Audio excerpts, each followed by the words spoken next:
Now, where were we? Well, what I was going to say is, I think you're my friend. And I think we've established that the listeners, they're our friends. And friends don't hurt other friends.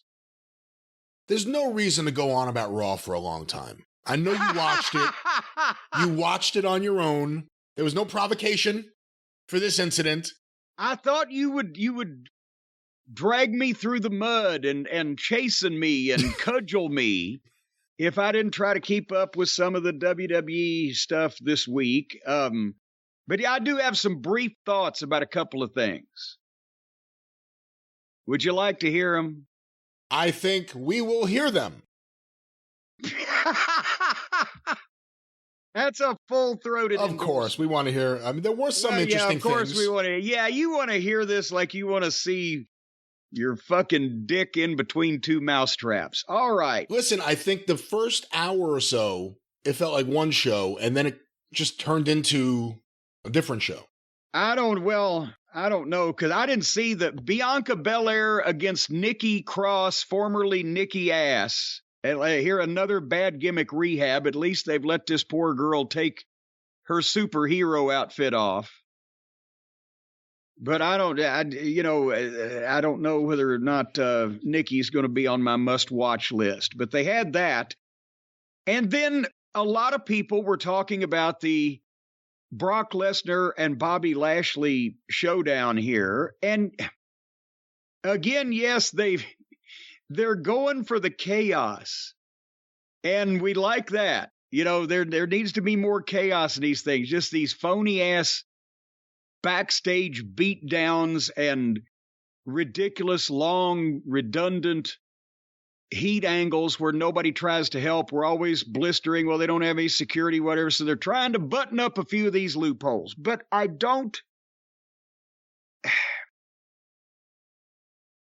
thought, and I've been chastened by this, by the fans on Twitter or wherever, when Brock Lesnar came out and just it came to the ring and then just suckered Bobby Lashley and just beat the shit out of him, when Bobby Lashley has been a babyface for months now. Okay, that's Brock. He's turning heel. Why else would you come out and just fucking Pearl Harbor a babyface, beat shit out of him? But then people have said, well, Bobby Lashley, when he was a heel, did that to Brock Lesnar back in, was it January, Royal Rumble time, a long time ago. So that was just Brock getting him back. Okay, then in that case, shouldn't they be presenting Bobby as a heel? But no, they're not doing that. Who are we supposed to cheer for here? And it's naturally going to go to Brock because he's got all the personality when it comes to talking. They put poor Bobby he's supposed to have a sit-down interview with Brock where they air out their grievances for Festivus. But Bobby's sitting there, Brock's chair is empty, and Bobby, as we've mentioned, struggles having to talk at length, showing emotion and oomph and imparting passion into his words, right?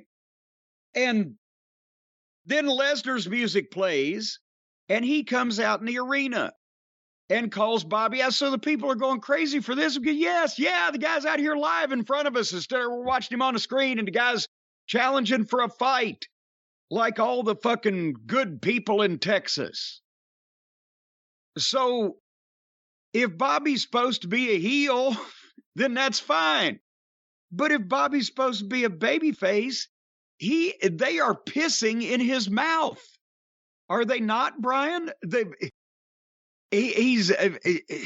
We're burying him in some fashion. He's not a heel. He's not a baby. He's a weak-willed babyface who gets, fucking called out and beat up a lot.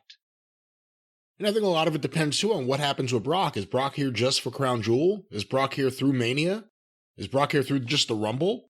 Or is he just here for the Lashley thing? I did find it funny when Lashley's sitting there and Brock's in the ring yelling at him, and Lashley's still sitting there just watching. Did you notice the way Brock says his name? He goes, Bobby! Bobby. He pronounces it that way every time he says his name. Bobby!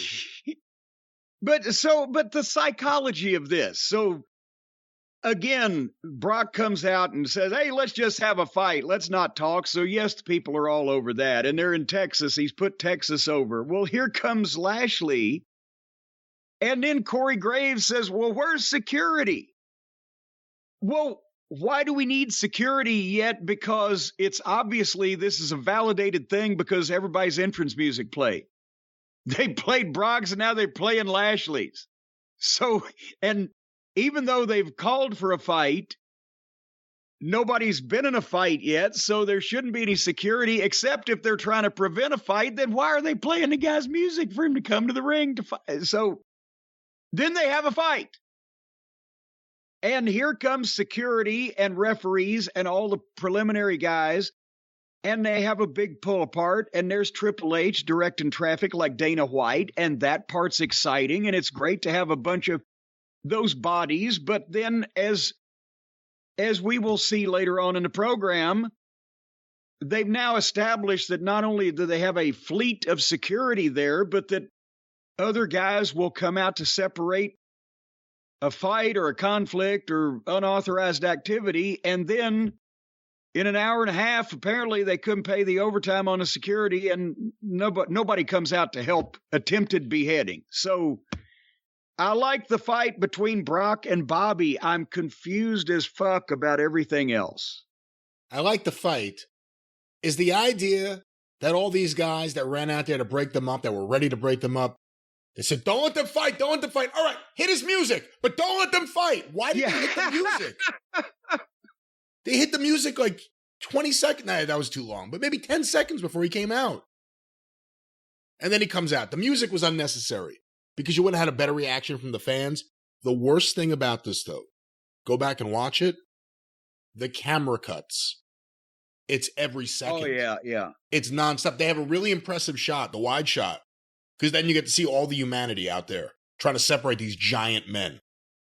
But instead of that, they go from that to the shot behind people, so you can't see anything, just to show chaos, to a shot on the other side, to the other side again, back and forth. So unnecessary. The one wide shot was the most impressive one, and they just kept flicking the camera around to ruin everything.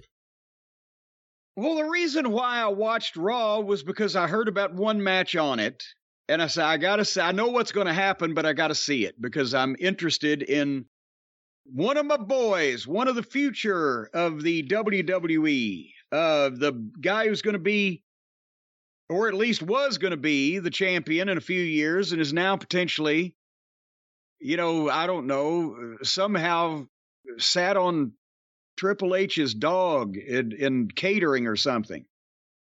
My boy Austin Theory, the best young prospect. I won't say now the best young prospect. He's one of the best young in-ring talents. He was the best prospect until they started punishing. He's the only guy that's come out worse since Vince has been gone. Anyway, he has a single match with Seth Rollins. I'm okay. And again, there's they've had words or whatever, the Money in the Bank briefcase that is the only thing that poor Austin has left.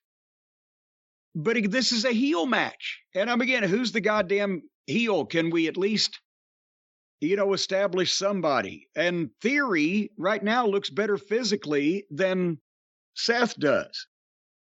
So as they started having the match, Seth was working as the baby face. He was either that or they just want to make Theory look like shit because he was foiling all of Theory's efforts, and he was in control and went to the floor for a while. And then finally, Theory shoves Seth off the ropes out on the floor to start some heat. They go to the break, and I'm thinking, oh my God, now all of his heat's going to be in break. But no, thankfully, when they came back, he was still getting the heat on old Seth. And again, Theory is remarkable at his age. The little things, the ring positioning and placement, the way he does stuff, just the whole athletic physical presentation. He's got the little stuff.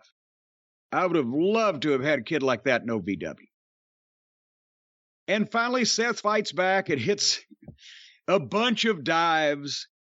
And this is when I was thinking, and I know Seth's one of the best in-ring talents they've got in the company right now, but he works the modern style match. I would love to see Theory work against a really top in-ring guy from 30 years ago that was in his prime, not today. I'm not talking about he's 70 now or whatever. I'm talking about you transplant a really good worker. My God, a Terry Funk or goddamn whatever from 30 or 35 years ago and see him against Austin Theory today. I bet you that he could work just as well at real pro wrestling as he could at the modern style. Anyway, they did a bunch of back and forth stuff at the finish, ducking and kicking and swinging, and you could actually see the fans clapping and moving as well as hearing the audio. So they were apparently into it, unlike normally when they're sitting on their hands. And then finally, Seth Franklin Rollins, foiled a pedigree and hit the curb stomp 1, 2, 3. And I knew he was going to lose. Theory loses again, but they were pushing him in a bizarre way with Vince, and I won't say too quick, but in a bizarre way with Vince, but at least they were pushing him. And now, since Vince has been gone, I don't think he's beat his meat, much less anybody else.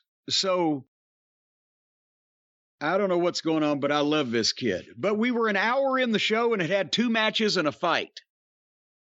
Yeah, I can't explain the booking either, unless, one day there's a documentary and he says, yeah, they spent a year trying to humble me because I was arrogant and I own it. And, he tries to blame himself for whatever. He's really talented. His promo was good, too, before the match. Yeah, he could talk. He's got a little personality. And I enjoyed the match. I thought it was a really good match. A lot of near falls. The crowd was reacting to everything, like you said. He's really, really good. And you look at him in there and he looks like a wrestler.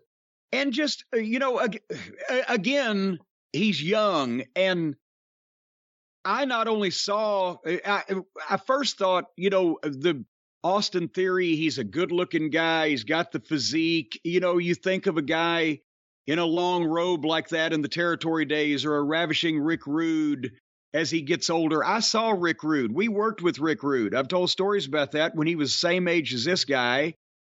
And Jesus Christ, he couldn't hardly stick his thumb in his ass compared to what Theory is doing. And I'm not knocking Rick Rude because he became one of the best in-ring heels in the business. But that early, anyway.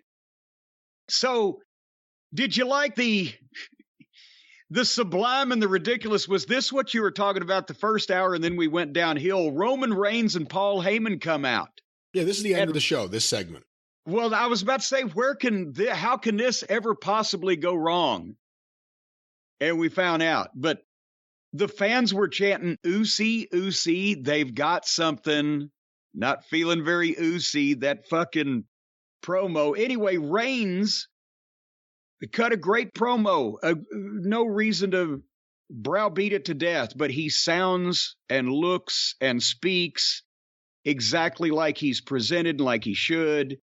Does a great job. Then he gives it to Heyman to try to put Logan Paul over because he couldn't honestly, he said, I can't honestly say this guy's a threat.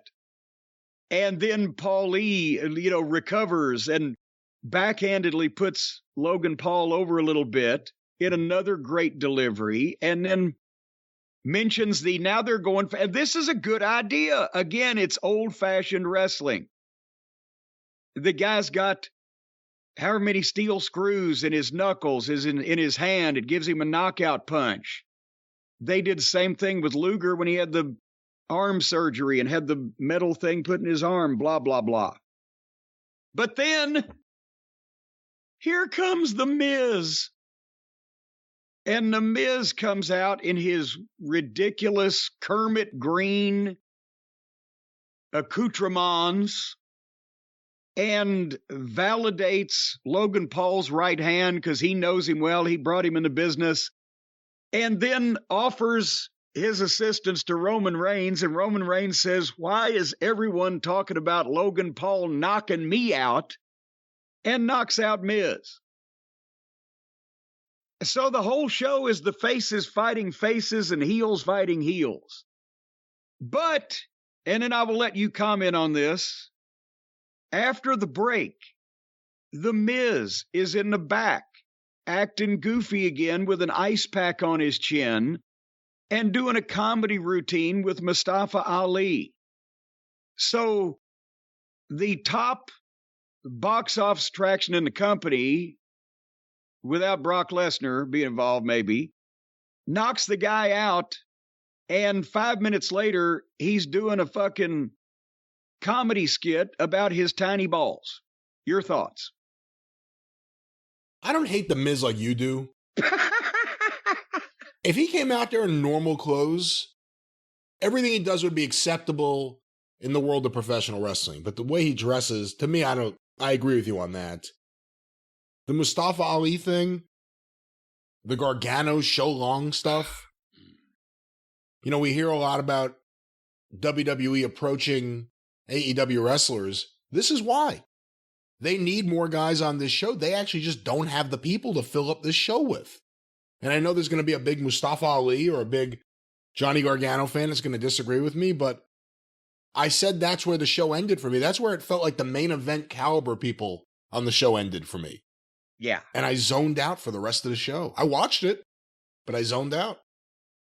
Well, I'll bring you back to the zone for a second, because just to gloss over, Damian Priest with Judgment Day wrestled Carl Anderson with AJ and Luke Gallows, as they apparently are going to every week. They're going to have some interaction between these 6 individuals. Anderson wins with a backslide out of nowhere. They have a big 6-way. Ripley nutshots Luke and then challenges the other baby faces to do something about it. And the heels jump him from behind and get heat. And the security that, as I said, worked here in hour 1 has apparently been laid off because they just went on and on until the heels were finished and decided to quit.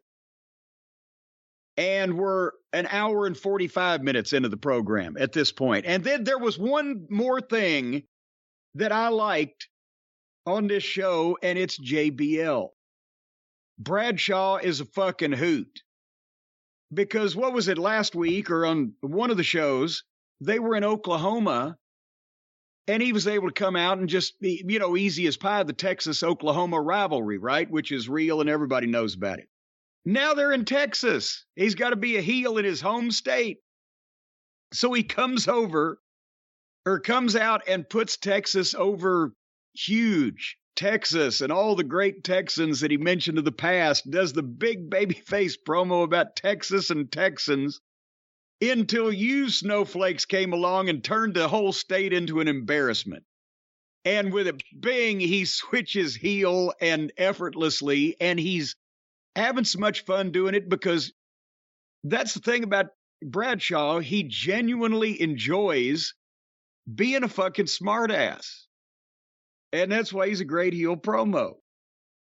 And it was great until he introduced Baron von Corbin. And then that's the thing that he's been tasked to do, is trying to get this fucking weird-looking creature over as a main event guy. And that, you know, he came out, Corbin, in his Larry Storch F-Troop hat and his warm-up suit made out of Aunt Lola's couch cover, and tried to cut a promo. And then out came R-Truth. What's uppin'? And at that point, I gave up, because now they're trying to push a revamped Baron von Corbin against R-Truth, who has been involved with girls and fucking 24/7 title changes and backstage skits for what? Ever since we've been watching this program. And they're going to try to sell that. So I gave up and fast forwarded it. Spiders, because it was Halloween, Spiders flew out of Riddle's ass on his entrance this week into a ring that was filled with pumpkins and skeletons. And Matt Riddle was dressed as Ezekiel because Elias was in his corner. And then Gable and Otis came out dressed as Patrick Swayze and Chris Farley on the Saturday Night Live male stripper sketch, and they did the dance.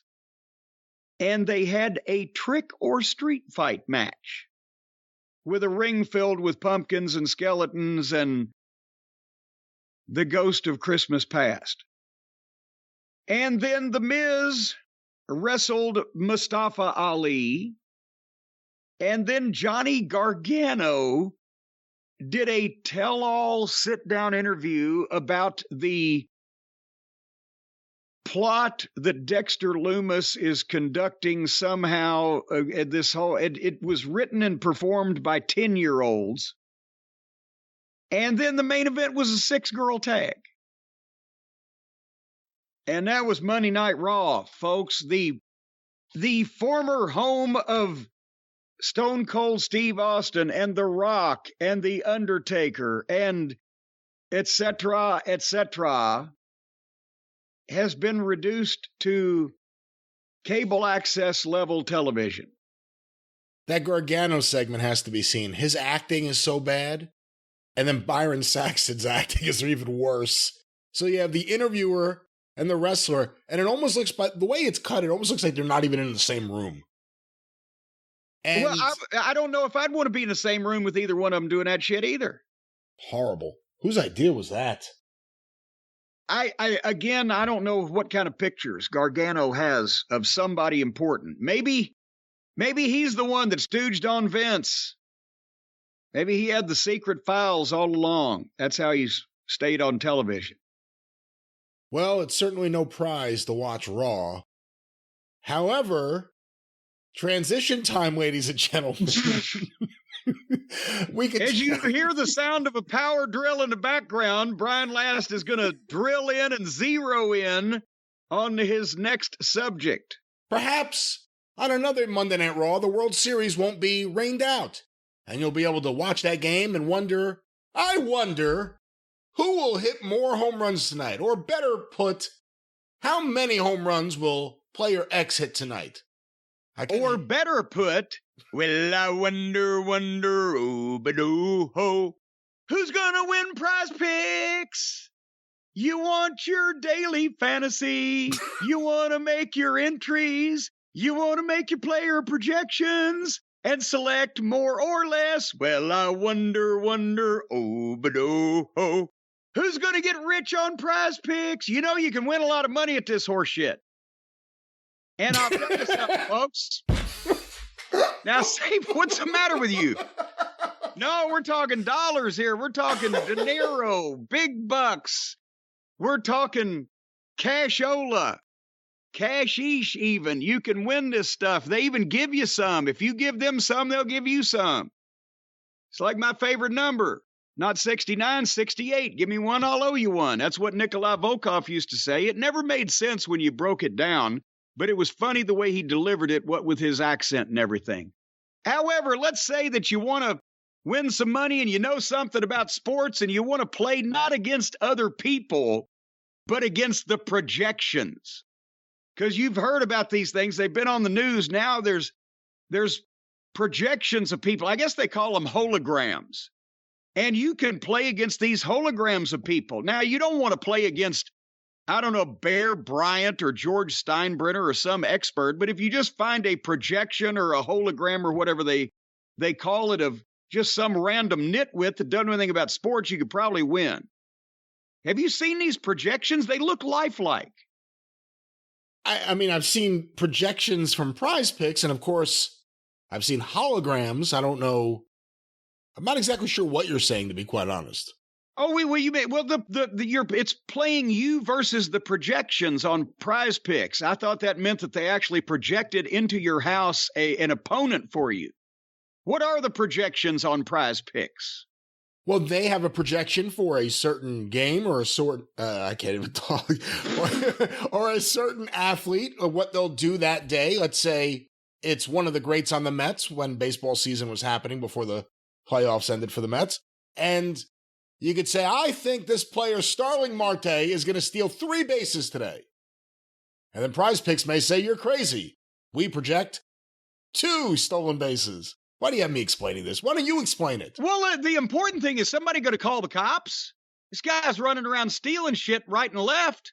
Somebody needs to bring him to justice. Well, they've given us some copy here. For example, you can say, hey, tonight I'm taking Patrick Mahomes to throw for more than 320 passing yards, Derrick Henry to rush for less than 85 yards, Cooper Kupp to score more than 0.5 touchdown. Now, how can you do? Have they changed the rules of football? Do they credit you sometimes for half a touchdown?